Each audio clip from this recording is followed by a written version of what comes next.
Hey guys, Miss Pariseau here to talk to you about volume of our shapes here. We have a cone, cylinder, and a sphere. And by now you should have watched the intro video where they were pouring water into it. And we took a look at these three shapes, and the cone, it took 3 cones to fill the cylinder.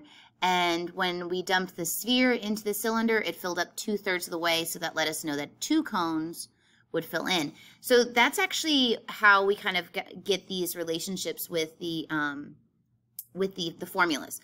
So the volume of a formula for a cylinder is right here. It's pi r squared times height. And the reason that is because if we were to take a look at the base is a circle, and so it's the area of the base. So that's the area of the base, which is pi r squared, and then you just multiply it by the height.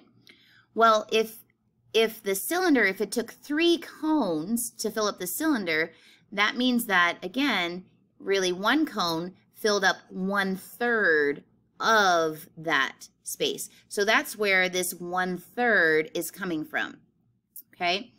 And then the same thing with the sphere. It's like, well, it filled up, we kind of, let's see, kind of estimate here, it filled up 2/3 of the cylinder, okay? And you're like, well, I don't see a 2/3 here. Why not? Well, if we take a look at it, again, pi r squared times height, that was the volume of the cylinder. If we do 2/3 of it, okay, well, there's not really a height of the sphere. The height of the sphere is actually the same thing as the diameter, right?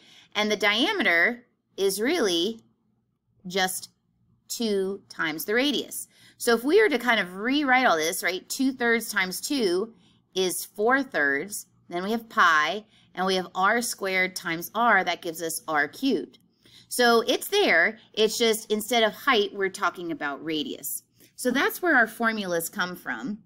And so with that, we're going to go ahead and take a look at how to just make sure to use the formulas for each shape to find the volume. Just a reminder about your calculator cheat sheet. So if you need to know how to use your calculator and what buttons to push, this is very helpful to refer to, okay? So we're going to take a look at your volume cheat sheet. Now, a couple of things I want to make sure to point out to you that are very, very important, okay? Pi is the last thing that you do. I know that you have been so used to using 3.14 for pi and then just substituting it in.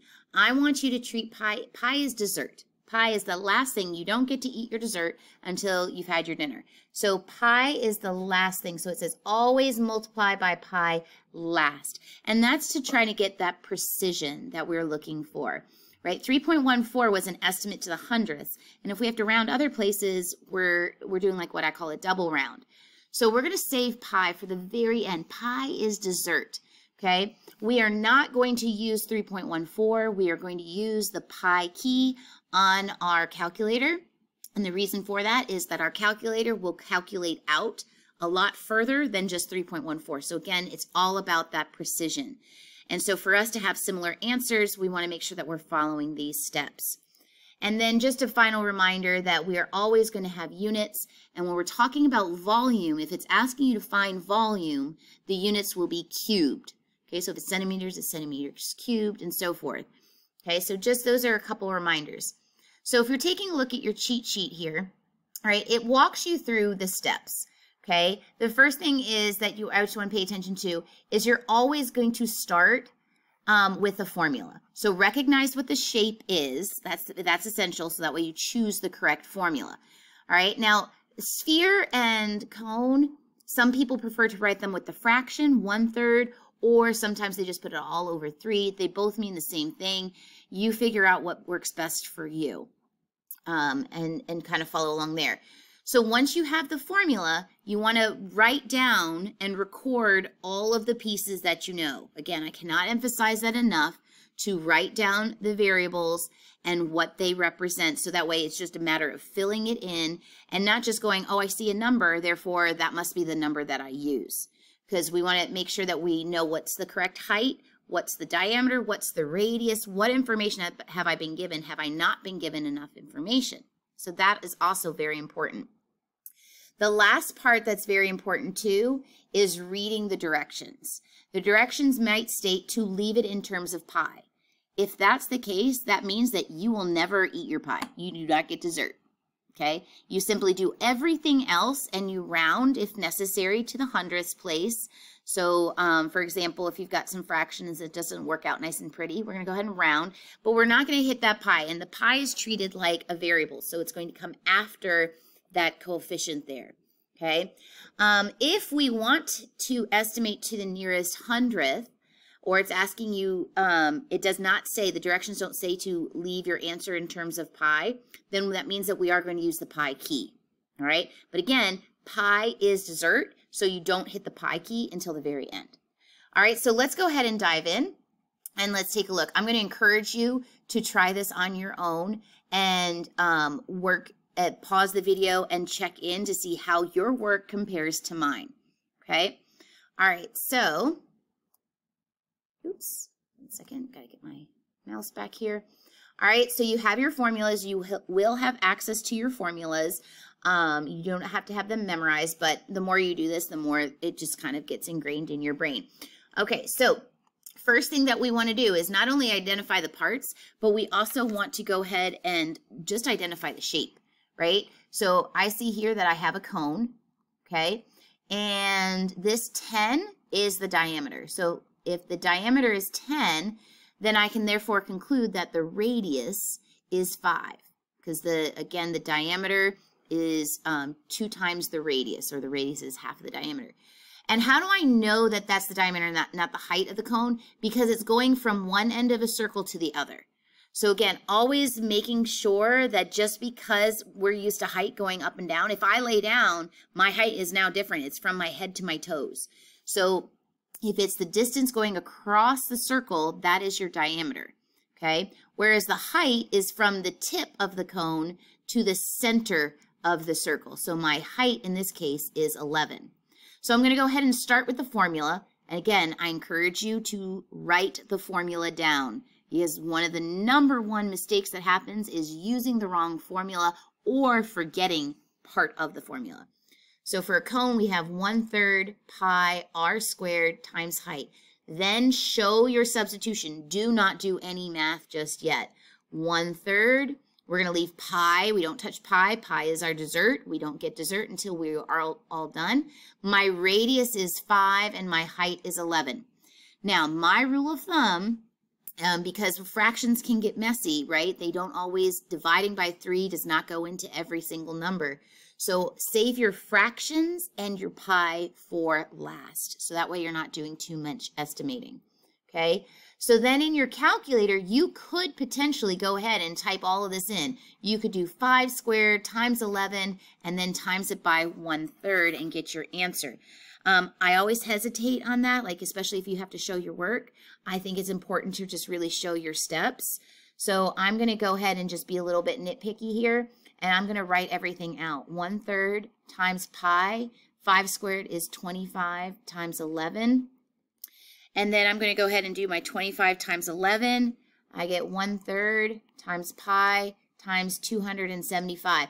Now I can go ahead and I'm going to go ahead and multiply by that fraction. So I'm going to multiply by 1/3, or AKA divide by 3. And when I do that, it doesn't go in evenly, okay? So here, it says to answer in terms of pi, but I need to do a little bit of rounding. So the first thing that I could do is I could just go ahead and do I could just keep it in fraction form, which is much more precise. So I could leave it as 275 divided by 3, and then times pi, right? If you're leaving it in terms of pi, you don't get to eat your pie, all right? Or maybe you went ahead and put that in your calculator and you found out that you got 91.6 repeating, but your calculator's rounding it at the end to the 7. So we can go ahead and go 91.67 and just round it to the nearest hundredth and keep the pi. So those are your options. Leave it in the fraction form, or go ahead and estimate to the nearest hundredth and leave the pi. If it's in terms of pi, do not drop your pi, okay? And I'm going to go back and check my units. My units were feet. So I'm going to put my units, and I'm going to make sure my units are cubed. I'm not cubing the number. I'm cubing the units. That's to let me know that this value represents volume. Now, if I wanted to go ahead and round to the hundredths, I would simply just go ahead and take this 275 or keep it stored in my calculator right now. I've got 91.6 repeating. I can just leave that. I don't need to retype it. If I retype it, I'm now estimating. So all I'm going to hit now is I'm just going to hit multiply. I'm going to multiply it by the pi key. So I'm going to hit the pi button, and I get 287.979. So if I'm rounding to the hundredths, so 979, that means I have to go to the thousandths. 5 or above, give it a shove. So I got this one's bigger than 5, so he's going to push him to go bigger. So go bigger home. So we're going to go 287.98 feet cubed. Now see, this number, in terms of pi, it's nice because we don't have to mess with it. But when we're actually estimating to the hundredths, it makes more sense to us. So like 91 and 287 are very, very different numbers. So to try to picture and understand it, we usually leave things like rounded out to the nearest decimal there, right? So that's what you guys are going to be doing. So again, identify the shape, what are all the different parts, and then use your formula and fill in as you go. Again, emphasizing showing those steps, because one little misstep, if you don't have where it is, it's hard to go back into it, and you're allowed to use your calculator. And for the most part, we're still all going to be estimating. So your answer might be slightly off than mine. It all depends on where you did the rounding and what step. So my ultimate question to you is, if our answers are not identical, that you should be within, I would say, 100th. Let me see that other one. There's another option. You should be within like 100th. You shouldn't be more than off than 100th away from mine. So let's say, for example, you got 287.99. Okay, that would be okay. If you got 287.95, your precision's off a little bit. Again, you're within the ballpark, so you're good. But just that's where I want you to check. Okay, so go ahead and pause the video and then come back and just check in here to see how you did. All right. Take a look and see how you did. How close were you? Some things to just make sure and point out for you guys here is you're answering in terms of pi. If it's in terms of pi, you have not hit the pi key, and you simply do all of the math. Okay, 16 times 12 was 192, and then the pi just follows. Pi is at the end, just like a variable would be. Okay. Notice that when we round to the hundredths, we hit the pi key, so there's no pi symbol in our answer. Okay, we're just rounding out to the hundredths. Same thing in the other terms of pi. If it's in a fraction form, I'm okay with you leaving it like here, 500 thirds times pi, right? It is a little bit more precise that way. Or perhaps you went ahead and did 500 thirds and you rounded it to the nearest hundredth and then had the pi symbol. Just make sure that that pi symbol is there. Whereas here, there shouldn't be a pi symbol. Okay, that's the biggest difference. And then for D, E, and F, D was just reminding you about, remember, if we know the relationship between a cylinder and a cone, that they have the same dimensions. 3 cones was equal to 1 cylinder. So if I know the volume of cone, I simply have to multiply it by 3, and I will have the volume of that cylinder. Same thing here. Now, in this case, this was given to you in terms of pi. Notice that the volume had a pi symbol in it. That's important to note, okay? So that means that we're leaving it in terms of pi. So again, I wrote down what the relationship was. A cone is 1/3 of the cylinder. So if I'm trying to find the cone, I replaced what I know about the cylinder value.